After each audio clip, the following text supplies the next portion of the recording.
मेरा नाम विनय है।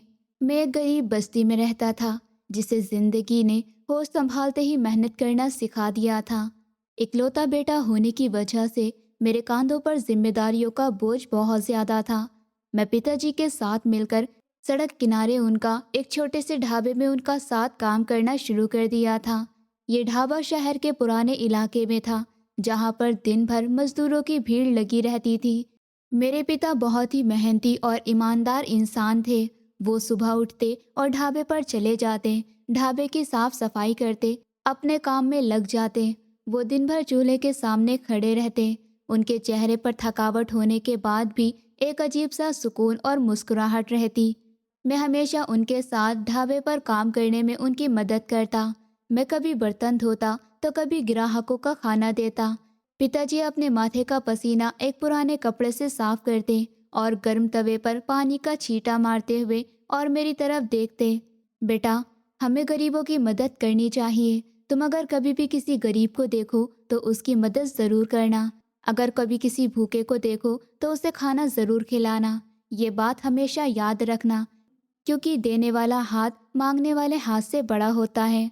मैं हैरत से उन्हें देखता और झुंझलाते हुए कहता, पिताजी, हम सारा दिन आग के सामने तपते हैं। इतनी मुश्किल में हम खुद चार पैसे कमाते हैं ताकि हमारे घर का गुजारा हो सके। हम खुद इतने गरीब हैं तो दूसरों की मदद कैसे कर सकते हैं? दूसरों को फ्री में खाना कैसे खिला सकते हैं? पिताजी मेरी बात सुनकर मुझे देखते और चिमटे से रोटी पलटते हुए मुझे कहते, विनय बेटा, गरीब वो नहीं जिसकी जेब छोटी हो, गरीब वो है जिसका दिल छोटा हो। ऊपर वाले ने हमें हाथ पैर दिए हैं और काम करने की हिम्मत। अगर कोई भूखा हमारे पास आ जाए तो उसे खाली हाथ भेजना अच्छी बात नहीं है। वक्त बहुत तेजी से गुजर रहा था। मेरी बहन बड़ी हो गई थी। पिताजी ने दिन रात मेहनत करके उसके दहेज का सामान जोड़ा था और उसकी शादी कर दी। पिताजी मुझे भी समझाते, बेटा, कभी भी किसी की मदद करने से पीछे मत हटना। अगर तुम किसी की मदद करते हो, ऊपर वाला तुम्हें उसका दुगना देता है। और किसी अनाथ और बेसहारा को तुम परेशान देखो तो उनकी मदद ज़रूर करना। मैं उनकी इन बातों को गौर से सुनता और अपने दिल और दिमाग में बिठा लेता। मैं पिताजी को कभी भी किसी ज़रूरतमंद को खाली हाथ वापस लौटाते नहीं देखा था, और यही दरिया दिली मेरे अंदर भी खून बनकर दौड़ने लगी। बहन की शादी के बाद पिताजी ने मेरी भी शादी कर दी। मेरी पत्नी का नाम दिव्या था। वो एक समझदार और शांत स्वभाव की औरत थी। हमारे घर को अपनी समझदारी से बहुत अच्छे से चलाया था। घर में एक नई रौनक आ गई थी। लेकिन ये खुशी ज़्यादा देर तक नहीं टिक सकी। पिताजी एक दिन अचानक बीमार पड़े और उनकी ये बीमारी उन्हें अपने साथ ले गई और वो हमें रोता हुआ छोड़ गए। वो दुनिया से चले गए। उनके जाने के बाद की जिम्मेदारियों ने मेरी कमर तोड़ के रख दी और मेरे कंधों पर पूरे घर का बोझ आ गया। ढाबे पर ग्राहक कम आने लगे। मैं परेशान रहने लगा था। मेरी पत्नी मुझे परेशान देखकर मेरे पास बैठती और मुझे तसल्ली देती और कहती, ऊपर वाला कोई ना कोई रास्ता ज़रूर निकालेगा। हमने कभी किसी का बुरा नहीं किया तो हमारे साथ बुरा कैसे हो सकता है? मैं लंबी सांस लेता और उठकर बैठ जाता। मैं उसकी तरफ देखते हुए जवाब देता, मैं इस बात से परेशान नहीं हूँ कि ढाबे पर ग्राहक कम आ रहे हैं। मुझे दुख इस बात का है कि पिताजी के चले जाने के बाद मानो जैसे उस जगह की रौनक ही खत्म हो गई हो। मगर तुम फिक्र मत करो, मैं हिम्मत नहीं हारूंगा। जब तक जान में जान है मैं मेहनत करता रहूंगा। इतनी परेशानी होने के बाद भी मैंने पिताजी की बातों को याद रखा, हमेशा गरीबों की मदद करी। मैं खुद गरीब जरूर था, लेकिन रहम दिल था। हमेशा दिल खोलकर खर्चा करता था और अगर कभी किसी गरीब को देख लेता तो उसकी मदद जरूर करता था। गर्मियों का वक्त था और दोपहर हो रही थी। सूरज आग बरसा रहा था और सड़क पर ट्रैफिक का शोर था। गर्म तेज हवाएं चल रही थी और दो ग्राहक बैठे हुए खाना खा रहे थे। मैं चूल्हे के पास खड़ा था और गंदे बर्तनों को समेटने में लगा था। इस वक्त एक 14-15 साल का लड़का चलता हुआ आया और ढाबे पर रखी एक पुरानी कुर्सी पर बैठ गया। उसके कपड़े गंदे थे और पाँव में टूटी हुई चप्पल थी। उसको देखने से लग रहा था कि वो बहुत थका हुआ और भूखा है। वो बिल्कुल चुप था और उसको देखकर लग रहा था जैसे कि वो अनाथ हो। मैंने देखा कि वो भूखा है। बार बार दूसरे की ग्राहकों की खाने की प्लेट पर नजर जा रही थी। मैंने अपने हाथ कपड़े से साफ किए और उसके पास गया और उसके कंधे पर हाथ रखा। क्या बात है बेटा, इतने चुप क्यों बैठे हो? खाना खाओगे? उसने हैरत से मेरी तरफ देखा और उसकी आंखों में एक अजीब सी चमक उतर आई। उसने मुझसे कुछ कहने की कोशिश की, लेकिन उसके शब्द उसके सूखे गले में ही अटक गए थे। उसकी हालत मुझसे देखी नहीं जा रही थी। मैं एकदम पलटा और काउंटर पर गया। वहां जाकर मैंने एक साफ प्लेट में 2 रोटी और सब्जी ली और उस लड़के के पास जाकर उसे दे दिया। ये लो बेटा, गर्मा गर्म खाना खा लो। वो एकदम खाने पर ऐसे झपटा जैसे काफी दिन से भूखा हो। जब उसने खाना पूरा खत्म कर लिया तो वह अपने झूठे बर्तन लेकर मेरे पास आया और उसकी नजरें झुकी हुई थी। अंकल, मेरे पास आपको देने के लिए कोई पैसे नहीं हैं। मैं बहुत मजबूर हूँ। उसकी कांपती हुई आवाज़ सुनकर मेरा दिल भर आया। मैंने उसके हाथ से बर्तन लिए, उसके सर पर प्यार से हाथ फेरा और मुस्कुराते हुए बोला, कोई बात नहीं है बेटा, तुम्हारे पास पैसे नहीं हैं तो क्या हुआ, तुम रोज़ यहाँ खाना खाने आ सकते हो। तुम्हें यहाँ पेट भरकर खाना मिलेगा। ये सुनकर उसका चेहरा खुशी से खिल उठा। उसने मेरी तरफ देखा और उसके होठों पर हल्की सी मुस्कुराहट आई और चुपचाप वहां से चला गया। दूसरे दिन वही बच्चा फिर से मेरे ढाबे पर आया। आज उसके चेहरे पर कल की तरह डर नहीं था। मैंने फौरन उसे अपने पास बिठाया और एक साफ प्लेट में खाना निकालकर उसे दिया। वो सुकून से बैठकर खाना खाने लगा। मैंने उसके माथे से पसीना साफ करते हुए उससे पूछा, बेटा, तुम्हारा नाम क्या है और तुम कहाँ रहते हो? उसने खाना खाते हुए मेरी तरफ देखा और गहरी सांस ली।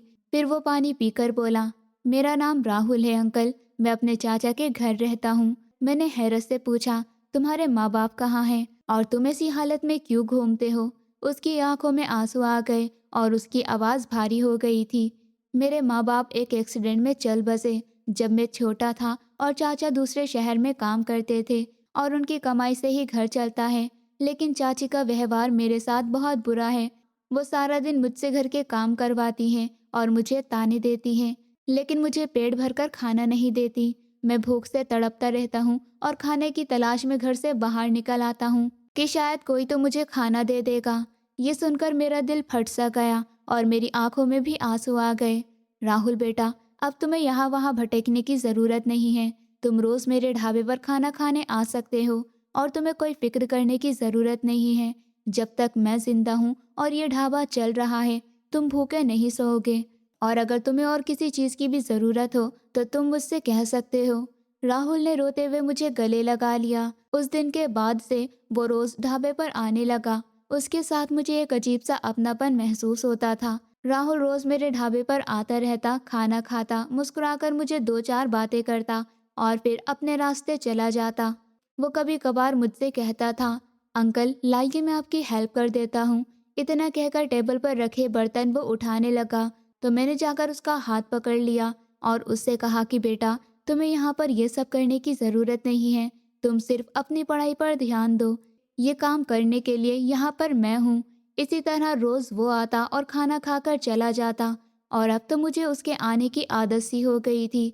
लेकिन मुझे मेरी गरीबी में भी सुकून था क्योंकि मैं किसी के काम आ रहा था। लेकिन वक्त हमेशा एक जैसा नहीं रहता और एक दिन वो मुझे बिना कुछ बताए कहीं दूर चला गया। उस दिन मैं बहुत परेशान था। सारा दिन मैं उसका इंतज़ार करता रहा, लेकिन वो नहीं आया और अब तो कई दिन गुजर चुके थे मगर वो ढाबे पर नहीं आया। मैं उसके लिए परेशान रहने लगा। मैंने आसपास के लोगों से पूछा। मैं उसके मोहल्ले में भी गया जहाँ पर उसने अपने चाचा का घर बताया था, लेकिन उसके बारे में तो वहाँ पर कोई भी नहीं जानता था। ऐसा लग रहा था जैसे किसी ने मुझसे मेरे अपने बेटे को छीन लिया हो। मेरी आंखें रोज़ उसी का इंतज़ार करती, लेकिन राहुल का तो दूर दूर तक कोई नामो निशान नहीं था।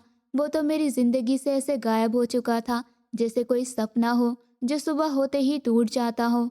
और मैं बेबसी से उसके वापस आने का इंतज़ार करता रह गया। राहुल के इस तरह गायब होने से मैं बहुत परेशान हो गया था, जिस वजह से मैं अपने ढाबे पर भी ठीक से ध्यान नहीं दे पा रहा था और मेरा बहुत नुकसान हो गया था। मैंने पूरे 3 दिन तक ढाबा बंद रखा और उसे हर उस जगह ढूंढा जहां मैं ढूंढ सकता था, जहां से मुझे उसके बारे में थोड़ा सा भी पता चल सकता था।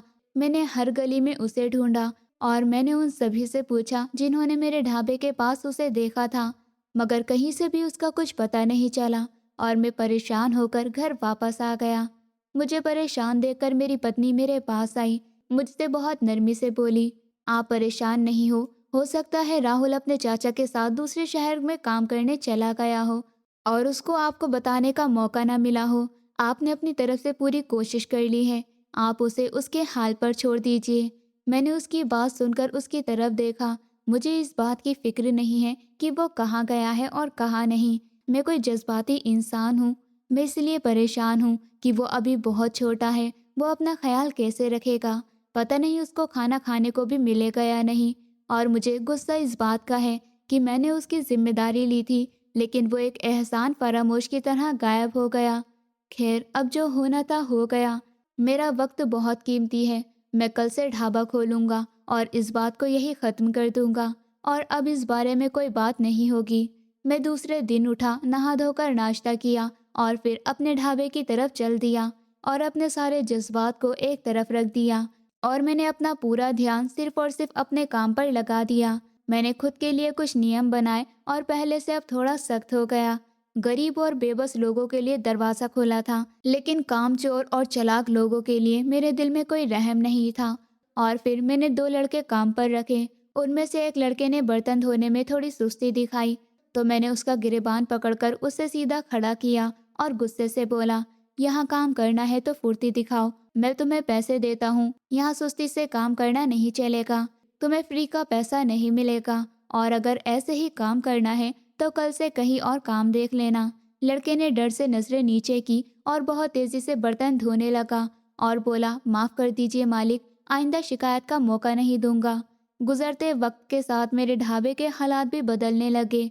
मैंने मेन्यू की लिस्ट में कुछ चीज़ें और उनके पैसे भी थोड़े ज़्यादा रखे। जहाँ पहले ढाबे पर से 2-4 लोग आते थे, अब वहाँ भीड़ लगी रहती थी। ये उस मेहनत का सिला था जो मैं दिन रात कर रहा था। मैंने सप्लायर के साथ भी सख्ती से बात करना शुरू कर दिया। एक दिन एक इंस्पेक्टर मेरे ढाबे पर आया। ढाबे को देखकर मुझसे कहने लगा। वो मेरे काउंटर पर झुककर हल्के से धमकी देते हुए बोला, विनय साहब, आपका ढाबा तो कानून के हिसाब से नहीं है। अगर चालान देने से बचाना है तो मेरा ख्याल रखना पड़ेगा, वरना ढाबा सील कर दूंगा।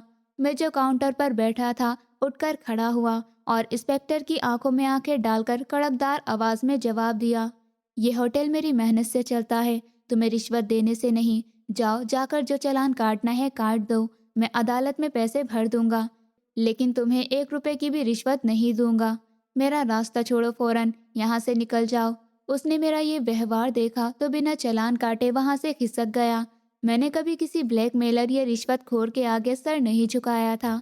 हमारे मोहल्ले का ही एक जानने वाला, जो कभी मेरी गरीबी देखकर मुझसे दूर भागता था, अब मेरी कामयाबी देखकर मेरे पास आया और झूठी हमदर्दी दिखाते हुए बोला, यार विनय, तुम तो बहुत बड़े आदमी बन गए हो, मुझे भी अपने इस काम में हिस्सेदार बना लो। हम पुराने दोस्त थे और हमारी काफ़ी अच्छी जान पहचान है। मैंने उसे ऊपर से लेकर नीचे तक देखा और बहुत गुस्से में जवाब दिया, जब मेरे पास पैसा नहीं था तब तुम्हारी दोस्ती कहाँ थी। मुझे तुम्हारे जैसे दोस्त की ज़रूरत नहीं है। मेरा वक्त बर्बाद मत करो, यहाँ से निकल जाओ। मैं पहले से थोड़ा अब बदल गया था। मैं किसी से भी नरमी से बात नहीं करता था और अपना पूरा वक्त सिर्फ और सिर्फ अपने काम को देता था। मैंने अपनी इसी मेहनत और ईमानदारी से शहर के बीचों बीच एक होटल खोला और होटल के पास ही एक अच्छा सा फ्लैट खरीद लिया। प्रॉपर्टी डीलर ने मुझे फ्लैट की कीमत बताई और कीमत बताते हुए मुझसे मीठी मीठी बातें करने की कोशिश की, तो मैंने उसकी फाइल टेबल पर पटक दी और बोला, मुझे कहानियाँ मत सुनाओ, ये मेरी फाइनल बात है। अगर मंजूर है तो अभी कैश देता हूँ, वरना मैं किसी और डीलर के पास जा रहा हूँ। उसने मेरा ये व्यवहार देखकर फौरन सौदा पक्का कर दिया। आप तो बहुत खरे इंसान हैं विनय साहब, चलिए अब डन करते हैं। वो फ्लैट बहुत आलीशान था और अब मेरे गरीबी के दिन बहुत पीछे रह गए थे। मैंने अपनी पत्नी को उस छोटे से घर से इतने बड़े फ्लैट की मालकिन बना दिया था। जब मैं उसे वहां लेकर गया तो वो फ्लैट देखकर खुशी से रो पड़ी और मेरा हाथ पकड़कर बोली, विनय, मुझे विश्वास नहीं हो रहा है कि ये फ्लैट हमारा है। आपकी मेहनत और ईमानदारी ने हमारे दिन बदल दिए। मैंने उसका हाथ अपने हाथ से हटाया और सख्त आवाज में बोला, दिव्या, इसमें रोने वाली कौन सी बात है। मैंने मेहनत की है और ये उसी का फल है। तुम्हें इतना जज्बाती होने की ज़रूरत नहीं है। घर को संभालो और सामान सेट करो। और फिर मैं एक दिन मार्केट से आ रहा था कि तभी मैंने ज्वेलरी की शॉप पर रखे हुए सोने के कड़े देखे। कड़े देखकर मुझे याद आया कि हमारी शादी के बाद मेरी पत्नी ने भी कुछ ऐसे ही कड़ों के बारे में मुझसे बात की थी, और तब मेरे पास इतने पैसे नहीं थे कि मैं उसे ऐसे कड़े खरीद कर दे सकूं। मैं सीधा ज्वेलरी की शॉप के अंदर गया और सुनार को उन कड़ों की तरफ इशारा देते हुए कहा, वो कड़े निकालो और मुझे उनके फाइनल प्राइस बताओ। मुझे बहस का कोई शौक नहीं। मेरी बात करने का ये व्यवहार देखकर ज्वेलरी शॉप वाले ने कड़े निकाले और उनको तोला और बोला, ये लीजिए साहब। मैंने पैसे काउंटर पर रखे और कड़े लेकर दुकान से बाहर आ गया। रात को जब मैं घर गया, अपनी बीवी के सामने टेबल पर रख दिए। उसने बॉक्स को खोलकर देखा तो उसकी आंखें हैरत से खुली की खुली रह गई। विनय, ये तो सोने के कड़े हैं। आपको मेरी इतनी पुरानी बात अभी तक याद थी? मैं तो खुद ये बात भूल चुकी थी। मैंने उसकी इस जज्बाती बात को इग्नोर करते हुए और कड़क आवाज में कहा, मैंने तुमसे कहा था जब भी मेरे पास पैसे होंगे मैं तुम्हारी ये इच्छा पूरी करूंगा। मैं अपनी कही हुई बात नहीं भूलता। ये लो और इन्हें संभाल कर पहनो। वो कड़े पहनकर पूरे घर में खुशी से घूमने लगी। लेकिन पता नहीं क्यों मेरी जिंदगी में इतना पैसा होने के बाद और इतनी ज्यादा कामयाबी हासिल करने के बाद भी एक अजीब सा खालीपन था। मुझे राहुल की कमी शायद अभी भी महसूस होती थी। वो मेरा कुछ लगता नहीं था और ना ही मेरा उससे कोई खूनी रिश्ता था। उसके साथ मैंने बस एक इंसानियत का रिश्ता बनाया था। उसका इस तरह से अचानक गायब हो जाना मुझे अंदर से डिस्टर्ब कर गया था और मुझे उस लड़के के बारे में कुछ नहीं पता था। मैं अपने घर के आंगन में अकेला बैठा था और अखबार पढ़ रहा था। मेरी पत्नी मेरे पास आकर बैठी। वो शायद मुझे बहुत अच्छे से जानती थी। वो मेरे इस व्यवहार को समझ रही थी। वो मेरे चेहरे को गौर से देखती हुई मुझसे बोली, आपके पास आज सब कुछ है, पैसा, इज्जत, लेकिन आप मुझे थोड़े परेशान दिखाई देते हैं। क्या आपको अभी भी राहुल की याद आती है जो हमारे ढाबे पर आता था? मैंने उसकी तरफ देखा और उसे जवाब दिया, मैं उसे क्यों याद करूँगा? वो मेरा कोई रिश्तेदार नहीं था। मैंने बस इंसानियत के नाते उसकी मदद की थी और मुझे इसके बदले कोई इनाम नहीं चाहिए था। बस मैं सोचता हूँ कि वो ऐसे अचानक कहाँ चला गया। क्या उसने एक बार मुझे बताना ज़रूरी भी नहीं समझा? और मैंने नज़र चुराते हुए कहा, मुझे इस बारे में कोई बात नहीं करनी और तुम भी इस बारे में बात मत किया करो। मैं अपना पूरा ध्यान सिर्फ और सिर्फ काम पर देता हूँ। मैंने उसे ढाबे वाली जगह को बेच दिया था और उसकी जगह को बेचकर मुझे जो पैसे मिले थे वो मैंने बैंक में जमा कर दिए थे। मैं चाहता था कि मैं उन पैसों में ही थोड़े और पैसे डालकर एक और कार खरीदूं, और अब मैंने अपनी मेहनत से 2 लाख अपने पास जोड़ लिए थे। उन 2 लाख रुपए का एक एक पैसा मेरी बहुत मेहनत का था और मैं सोच रहा था कि ढाबा बेचकर मैंने जो पैसे बैंक में जमा किए हैं वो कल जाकर निकाल कर ले आऊं और सारे पैसे एक जगह इकट्ठा कर कर कल ही जाकर एक नई कार खरीद लूं। मैं बैंक गया और वहां से पैसे लिए। मुझे इस बारे में नहीं पता था कि कोई मेरे ऊपर नजर रख रहा है। घर जाकर मैंने घर का दरवाजा अंदर से बंद किया। मैंने बैग खोला और सारे पैसों की गड्डी बेड पर रख दी। मेरी पत्नी ने जब इतने बहुत से पैसों की गड्डी देखी तो वो खुश हुई, लेकिन थोड़ा डर भी गई। वो घबराते हुए बोली, विनय, आप इतने बहुत से पैसे घर क्यों ले आए? आपको पता नहीं है क्या शहर के हालात कुछ ठीक नहीं हैं? आजकल जगह जगह चोरियां हो रही हैं। मैंने पैसों की गड्डियों को फिर से बैग में रखते हुए और अपनी पत्नी की बात काटते हुए सख्त आवाज में कहा, ये मेरे पिछले 2 सालों के दिन रात की मेहनत है। मैं इन्हें अपने पास रखूंगा और कल ही जाकर एक नई कार खरीदूंगा। तुम्हें बेवजह घबराने की ज़रूरत नहीं है। वो मेरे पास आई और मुझसे डरते हुए कहने लगी, मेरी बात माने, इतने बहुत से पैसे घर में रखना ठीक नहीं है। मुझे बहुत डर लग रहा है। हमने बहुत मुश्किल से ये दिन देखे हैं। मैं कोई खतरा मोल नहीं लेना चाहती। मैंने उसकी बात को इग्नोर करते हुए वही अपने कड़क अंदाज में कहा, खतरे उन लोगों के लिए होते हैं जो डर कर जीते हैं। मैंने मेहनत से पैसे कमाए हैं और मुझे इनकी हिफाजत करनी आती है। खैर, तुम इन पैसों को अलमारी के लॉकर में रख दो और उसे ताला लगा दो। अब इस बारे में कोई बहस नहीं होगी। उसने मेरा ये व्यवहार देखकर कुछ नहीं कहा और चुपचाप वो पैसे लेकर लॉकर में रखकर उसने मजबूत ताला लगा दिया और फिर रात में खाना खाकर हम दोनों लेट गए। मैं पूरा दिन थकने के बाद लेटते ही गहरी नींद में सो गया था, लेकिन मेरी पत्नी के दिल में बैठा हुआ वो अजीब सा डर एक पल के लिए भी सोने नहीं दे रहा था। वो बार बार करवटें बदल रही थी। उसकी आंखों में दूर दूर तक नींद का नामो निशान तक नहीं था और उसका डर आने वाली मुसीबत के बारे में सोच सोच कर घबरा रहा था। वो उठकर बैठी और बेड के साइड टेबल पर रखा हुआ पानी का जग में से पानी गिलास में लिया और पूरा पानी एक ही साथ में पी लिया और उसके चेहरे पर पसीने की बूंदें थी। रात गहरी होती जा रही थी और उसका डर और बढ़ता जा रहा था। विनय, मुझे नींद नहीं आ रही। मेरा दिल बहुत घबरा रहा है, जैसे कुछ बहुत बुरा होने वाला है। मुझे ऐसा लग रहा है जैसे कोई हमारे घर के आसपास चक्कर लगा रहा है। हमने इतनी बड़ी रकम घर में रखकर बहुत बड़ी गलती की है। आप मेरी बात मानिए और एक बार उठकर बाहर देखकर आ जाइए। अपनी नींद खराब होने पर मैंने गुस्से से करवट ली और आंखें खोले बिना ही अपनी पत्नी को गुस्से से दो चार बातें सुना दी। तुम्हारा दिमाग खराब हो गया है, जो खुद भी नहीं सो रही और मेरी भी नींद खराब कर रही हो। मैंने तुमसे कहा है कि पैसे अलमारी के लॉकर में बिल्कुल सेफ हैं और घर के अंदर कोई भी ऐसे नहीं घुस सकता। चलो चुप करके सो जाओ और मेरा दिमाग मत खाओ। मुझे सुबह जल्दी उठकर होटल भी जाना है और सामान भी मंगवाना है। मुझे इतना गुस्से में देखकर वो चुप हो गई और डरते डरते दोबारा लेट गई। मैं दोबारा गहरी नींद में चला गया था। मुझे अंदाजा भी नहीं था जो अब मेरे साथ होने वाला था। बाहर की हल्की सी आहट की आवाज़ आई थी, जैसे कोई बाहर दबे पांव चल रहा हो। मेरी पत्नी एकदम उठकर बैठ गई और उसकी सांसें जैसे उसके गले में ही अटक गई हो। उसने दरवाजे पर कान लगाकर सुना तो उसने कांपते हुए हाथों से मेरे कंधे को जोर से हिलाया और उसकी आवाज़ में एक अजीब सा डर था। विनय, जल्दी उठिए, बाहर हॉल में कोई है। मुझे किसी की बातें करने की आवाज़ आ रही है। मुझे लग रहा है कोई हमारे घर में घुस आया है। आप जल्दी से उठिए। मैंने आपसे कहा था कि इतनी बड़ी रकम को घर लाना खतरे से खाली नहीं है। मैंने गुस्से से अपनी आंखें खोली और उठकर बैठ गया। मैं भी बस अपनी पत्नी से गुस्से में कुछ कहने ही वाला था, फिर अचानक मुझे भी बाहर से किसी की आवाज़ आई। मेरे शरीर का सारा खून जैसे एकदम जम सा गया हो। मैं एकदम समझ ही नहीं पाया कि ये क्या हो रहा है और मेरी सारी अकड़, सारा घमंड चकनाचूर हो गया और मुझे एहसास हुआ कि मेरी पत्नी का डर एकदम सही था। मैंने अपनी पत्नी को उंगली से खामोश रहने का इशारा दिया, अपनी आवाज़ को बहुत हल्के करते हुए और गुस्से से दांत पीसते हुए अपनी पत्नी से कहा, बिल्कुल चुप रहना, एक शब्द भी अपने मुंह से मत निकालना। मैं देखता हूँ कि कौन है। ये पैसा मेरे दिन रात की मेहनत की कमाई है और मैं किसी को भी इसे यूं ही ले जाने नहीं दूंगा, चाहे मुझे उसके लिए कुछ भी क्यों ना करना पड़े।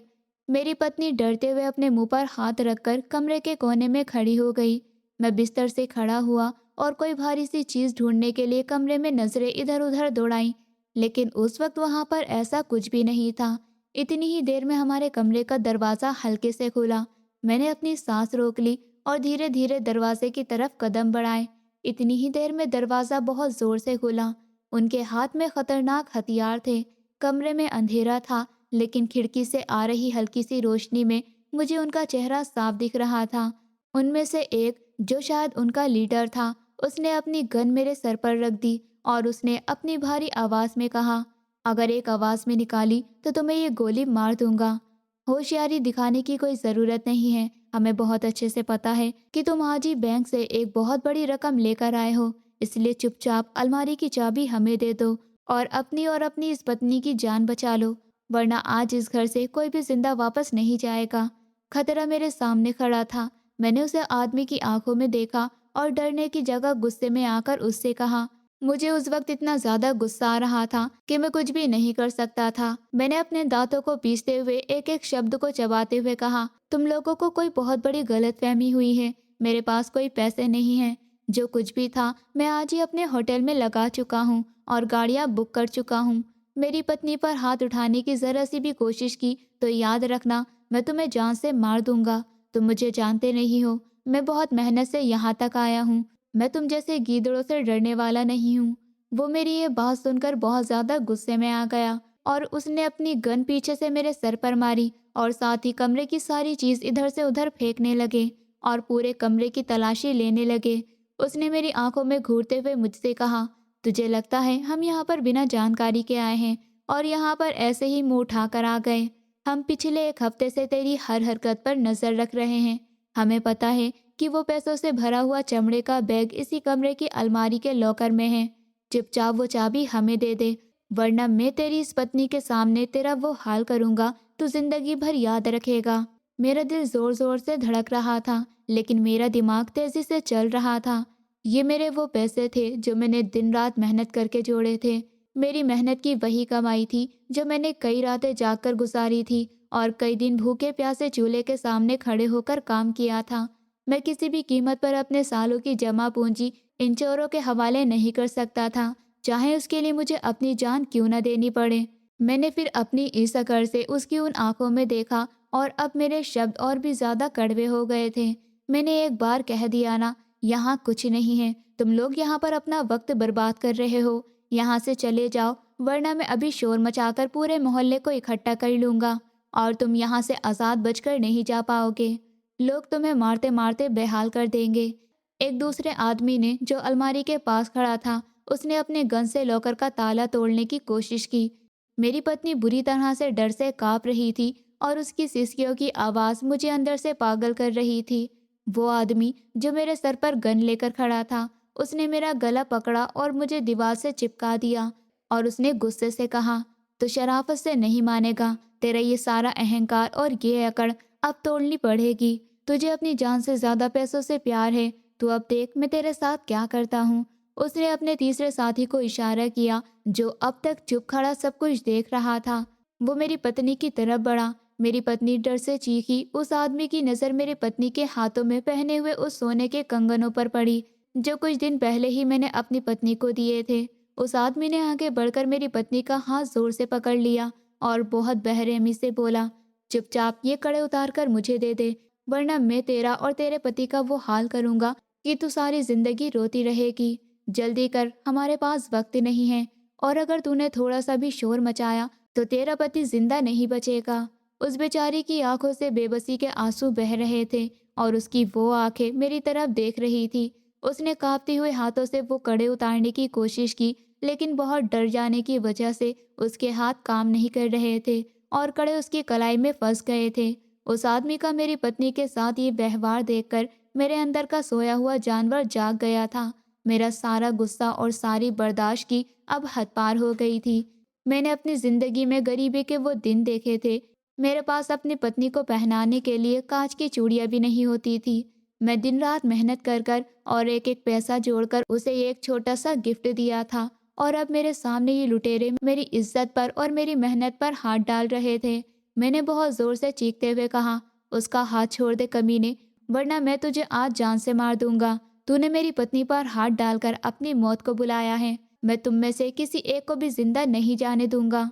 वो आदमी जो मेरे सर पर गन रखा हुआ था, उसने मुझे काबू में करने की कोशिश की और गन पीछे से मेरे सर पर जोर से मारी, लेकिन मैंने खुद को पहले ही तैयार कर रखा था। मैंने बहुत तेजी से अपना सर नीचे की तरफ झुका लिया। मैंने अपना सीधे हाथ से और बहुत तेजी से एक जोरदार मुक्का उस आदमी के मुंह पर मारा। जिस आदमी ने मेरे सर पर गन रखी थी, वो एकदम पीछे गिर गया।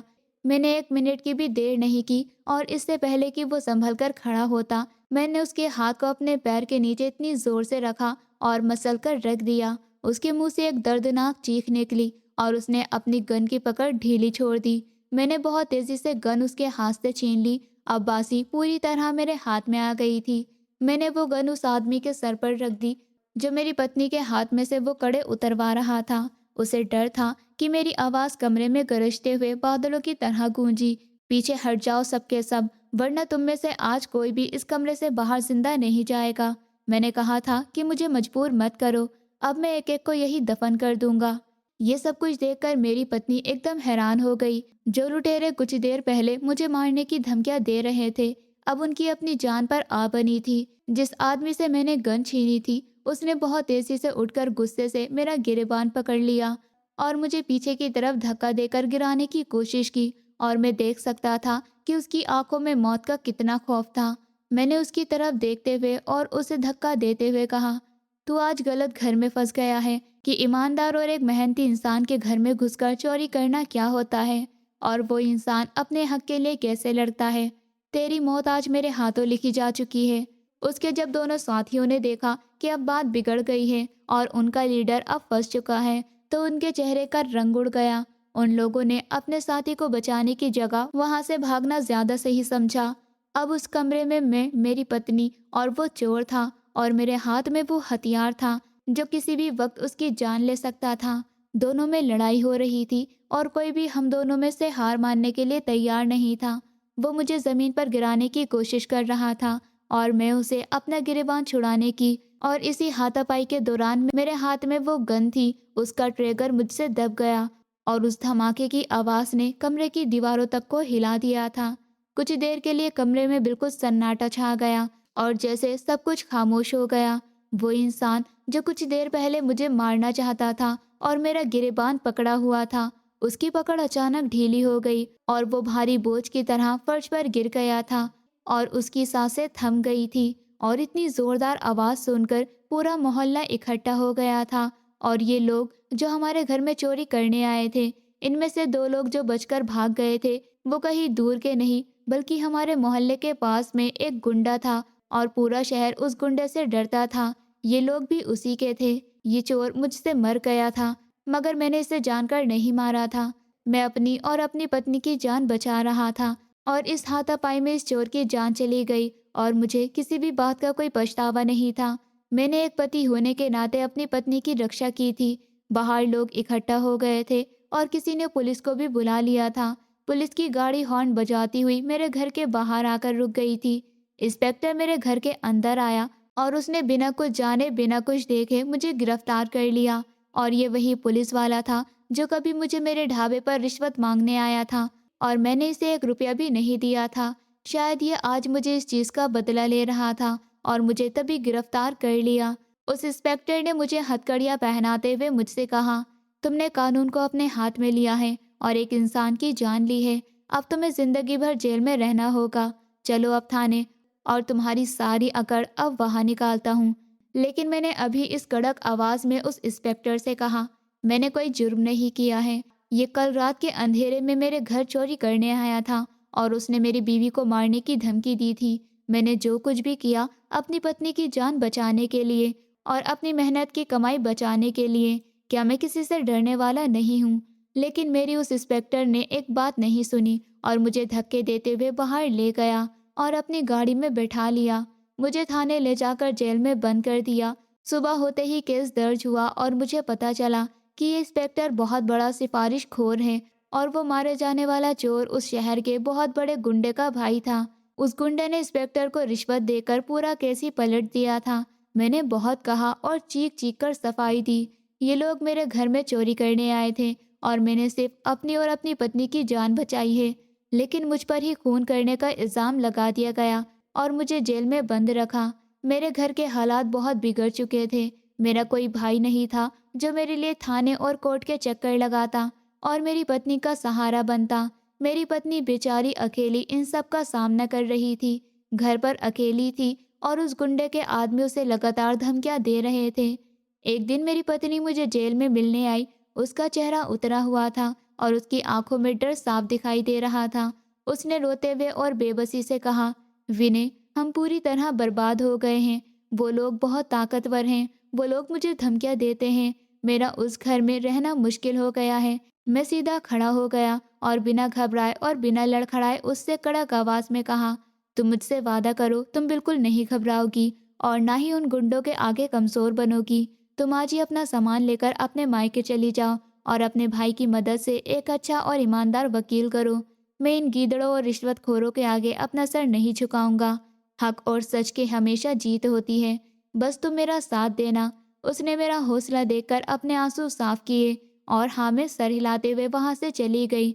उसने अपना सारा जेवर बेचकर और जैसे तैसे कर कर एक वकील किया, लेकिन हालात मेरे हक में नहीं थे। मेरे खिलाफ सभी सबूत और झूठे गवाह उन लोगों ने इकट्ठे कर लिए थे। मेरी पत्नी चाहते हुए भी कुछ नहीं कर सकती थी क्योंकि दूसरी पार्टी का पल्ला बहुत भारी था। उस गुंडे ने हर किसी को रिश्वत दे रखी थी। पुलिस से लेकर गवाहों तक सब कुछ खरीदा जा चुका था। और फिर अब वो दिन आ गया जब कोर्ट में मेरी सुनवाई होनी थी। उस दिन मुझे पूरी उम्मीद थी कि अब कुछ नहीं हो सकता। अब तो मुझे फांसी की सजा ही होगी। अदालत का वो कमरा पूरी तरह भरा था। वो गुंडा और उसके लोग वहां पर अपना सीना गर्व से चौड़ा किए बैठे थे।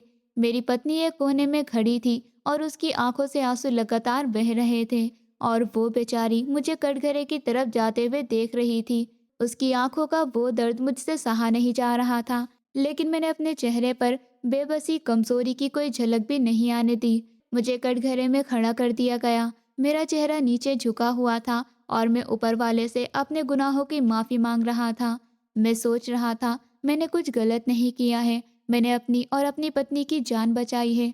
लेकिन फिर मैंने सोचा कि शायद मैंने गलती से गलती कर दी है, मुझे ऐसा नहीं करना चाहिए था और आज मैं इस गलती की सज़ा भुगतने जा रहा हूँ। मैंने जो किया था मैं उस पर बिल्कुल भी शर्मिंदा नहीं था, लेकिन मुझे बस फ़िक्र अपनी पत्नी की थी। अचानक से अदालत के उस कमरे में खामोशी छा गई। जज साहब अब आकर अपनी कुर्सी पर बैठे और उन्होंने अपनी फाइल खोली। उस कमरे में इतनी खामोशी थी कि घड़ी की टिक टिक की आवाज़ साफ सुनाई दे रही थी। एक नज़र कटघरे की तरफ उठाई और मुझे दिखा तो जज मुझे देखकर अचानक से अपनी कुर्सी से उठ खड़ा हुआ और उसकी वो हैरत भरी आवाज़ पूरे कमरे में गूंजी, अंकल आप। मैं जो अपना चेहरा नीचे लटकाए खड़ा था, सर ऊपर उठाकर सीधे जज की तरफ देखा। मैं उस जज को देखकर बिल्कुल हक्का बक्का रह गया। मेरा दिमाग जैसे सुन हो गया। मेरी आंखों को अपने देखे पर यकीन नहीं आ रहा था। ये चेहरा मेरे लिए बिल्कुल जाना पहचाना था। ये कोई और नहीं बल्कि ये वही अनाथ बच्चा राहुल था। वही राहुल जो बरसों पहले मेरे ढाबे पर आया करता था और जिसे मैंने अपने हाथों से खाना खिलाया था। आज वो काले कलर का लंबा सा कोट पहने इंसाफ की सबसे बड़ी कुर्सी पर बैठा था। वो अपनी जगह से उठा और कुछ देर मुझे देखने के बाद वो अपनी जगह पर वापस बैठ गया, क्योंकि वो भरी अदालत में इस तरह से उठकर मेरे पास नहीं आ सकता था। उसने अदालत में बैठे उस गुंडे को देखा और उसके उन वकीलों को भी और पूरे केस की सुनवाई की। वो वही राहुल था जो मेरे ढाबे पर खाना खाने आता था और फिर एक दिन अचानक गायब हो गया था। उसने अपनी कड़क आवाज में और अपने पूरे रौब और दबदबे के साथ फैसला सुनाना शुरू किया। उसने उस भरी अदालत में अपनी गरजदार आवाज में कहा, मैंने इस केस को पूरी तरह से सुना है और सारी फाइलों को अच्छे से पढ़ा है और ये अदालत सारे सबूत और गवाहों को मद्देनजर रखते हुए फैसला सुनाती है कि विनय जी ने उन चोरों से अपनी और अपनी पत्नी की जान बचाई और इस बीच उनकी और उस चोर की हाथापाई में उस चोर की जान चली गई। इसलिए कानून की नज़र में विनय जी कोई मुजरिम नहीं है। उन्होंने सिर्फ अपनी और अपनी पत्नी की जान बचाई है और ना ही उन्हें इसकी कोई सज़ा दी जा सकती है, क्योंकि यही हमारा कानून है। क्योंकि हमारे हर नागरिक को अपने और अपने परिवार की जान बचाने का पूरा हक है और मुझे जज ने बेइज्जत बरी कर दिया। ये सुनते ही मेरी पत्नी के चेहरे पर मुस्कान आ गई और दूसरी तरफ वो गुंडा और उसके लोग गुस्से और शर्मिंदगी से अपना सर झुकाकर बाहर चले गए। ये केस अब यहीं पर ख़त्म हो गया था और मुझे इंसाफ मिल गया था। और तभी राहुल ने मुझे और मेरी पत्नी को अपने कैबिन में बुलाया और हम जैसे ही उसके पास गए, वो उठकर मेरे पास आया और उसने मुझे गले लगा लिया। उसकी आंखों में आंसू थे और उसकी आवाज़ में एक अजीब सा दर्द था। उसने मेरे दोनों हाथ पकड़े और मुझसे बोला कि अंकल आप कैसे हैं। तो मैंने उससे कहा कि मैं ठीक हूँ, तुम बताओ तुम कैसे हो और तुम अब तक कहाँ थे। मैंने तुम्हें बहुत ढूंढा लेकिन तुम मुझे कहीं नहीं मिले और तुम उस दिन अचानक कहाँ गायब हो गए थे। तो राहुल ने मुझे बताया कि जब वो उस दिन ढाबे पर खाना खाने के लिए आ रहा था तो रास्ते में इसका एक छोटा सा एक्सीडेंट हो गया और जब उसकी आँख खुली तो उसने खुद को एक अस्पताल में पाया और उसी के पास एक हस्बैंड वाइफ का जोड़ा बैठा था। राहुल उन्हें देखकर कुछ समझ नहीं पाया और उनसे पूछा कि मैं यहाँ क्या कर रहा हूँ और आप लोग कौन हैं। तो उन लोगों ने राहुल से कहा कि बेटा तुम्हारा एक्सीडेंट हमारी कार से हो गया था और तुम बेहोश हो गए थे, इसलिए हम तुम्हें यहाँ ले आए। तुम ठीक तो हो ना, और तुम्हारे माँ बाप कौन हैं, क्या नाम है उनका। तो मैंने उन्हें बताया कि मेरे माँ बाप नहीं हैं, मैं अनाथ हूँ और मैं अपने चाचा चाची के साथ रहता हूँ। मेरी चाची मुझ पर बहुत जुल्म करती है। तो उन लोगों ने मुझे अपने साथ रखने का फैसला किया, क्योंकि उन लोगों का भी अपना कोई बच्चा नहीं था और उस दिन से मैं उनके साथ ही रहने लगा। वो लोग बहुत अच्छे थे। उन्होंने मुझे अपने पास बहुत प्यार से रखा, मुझे पढ़ाया लिखाया और मुझे इस काबिल कर दिया कि मैं आज यहाँ आपके सामने जज बनकर खड़ा हूँ। लेकिन मैं आज जो कुछ भी हूँ आपकी वजह से हूँ। अगर आप मुझे उस वक्त खाना नहीं खिलाते तो शायद मैं भूख से मर जाता। मैं आपका बहुत आभारी हूँ। मैं आपका ये एहसान कभी नहीं भूलूंगा। मैंने उसको अपने गले से लगाते हुए इस हमदर्दी से कहा, मैंने तुम पर कोई एहसान नहीं किया था बेटा, मैं बस अपना इंसानी फ़र्ज़ पूरा किया था और मैंने अपने पिताजी की उस बात को याद रखा था कि हमेशा दूसरों की मदद करना। लेकिन सच में इंसान होने के नाते आज तुमने मेरे पर बहुत बड़ा एहसान किया है और मेरी जान बचा ली है। राहुल ने ना में सर हिलाया और कहा, एहसान मैंने भी नहीं किया अंकल, मैंने तो जो सच था और जो सही था एक जज होने के नाते बस इंसाफ किया है। मैं इस कुर्सी पर बैठकर किसी भी गुनाह को सज़ा नहीं दे सकता। ये मेरा फ़र्ज़ था। इस पूरी कहानी का सीधा सा और साफ सा मतलब ये है कि इंसान को हर हाल में सच का साथ देना चाहिए और सही रास्ते पर चलना चाहिए, चाहे सामने वाला कितना भी ताकतवर क्यों ना हो और चाहे हालात कितने भी मुश्किल क्यों ना हो। अगर दिल साफ है और इरादा सही है तो देर भले हो जाए लेकिन इंसाफ ज़रूर मिलता है। इस कहानी में विनय ने जो किया वो किसी दुश्मनी या बदले की भावना से नहीं किया। उसने सिर्फ अपनी और अपनी पत्नी की जान बचाने की कोशिश की। वो एक सीधा साधा मेहनती इंसान था जो अपनी मेहनत की कमाई खाता था। उसने कभी किसी का बुरा नहीं चाहा, लेकिन जब मुसीबत उसके घर के दरवाजे तक आ गई तो उसने डर कर भागने के बजाय हिम्मत दिखाई। उसने ये नहीं सोचा कि सामने वाला कौन है, कितना बड़ा गुंडा है, किसका भाई है। उसने बस ये सोचा कि उसे अपनी पत्नी की रक्षा करनी है। यही एक सच्चे पति का फर्ज होता है और उसने वही किया। बाद में जब उस पर झूठा इल्ज़ाम लगा दिया गया तब भी उसने अपना हौसला नहीं खोया। उसने सच बोलना नहीं छोड़ा। उसने ये नहीं कहा कि चलो झूठ मान लेते हैं या किसी के आगे हाथ जोड़ लेते हैं। उसने अपने आत्मसम्मान को नहीं बेचा। उसकी पत्नी भी उतनी ही मजबूत निकली। वो चाहती तो डर कर सब कुछ छोड़ देती, लेकिन उसने अपने पति का साथ दिया, अपने गहने तक बेच दिए ताकि एक अच्छा वकील कर सके। इससे ये सीख मिलती है कि असली रिश्ते वही होते हैं जो मुश्किल समय में साथ खड़े रहते हैं। पैसा, ताकत और रुतबा कुछ समय के लिए सच को दबा सकते हैं, लेकिन उसे मिटा नहीं सकते। गुंडे ने पैसे से पुलिस और गवाह खरीद लिए, लेकिन वो सच को नहीं खरीद पाया और ऊपर वाला सब देख रहा था। यही कारण है कि उसी अदालत में जहां विनय को सजा मिलने वाली थी, वही उसे इंसाफ मिला, और वो भी उसी बच्चे के हाथों जिसने उसे कभी भूखे पेट खाना खिलाया था। इस कहानी का एक बहुत गहरा संदेश ये भी है कि जिंदगी में किया गया छोटा सा अच्छा काम भी कभी बेकार नहीं जाता। विनय ने राहुल की मदद करते समय ये नहीं सोचा था कि आगे चलकर यही बच्चा उसकी जान बचाएगा।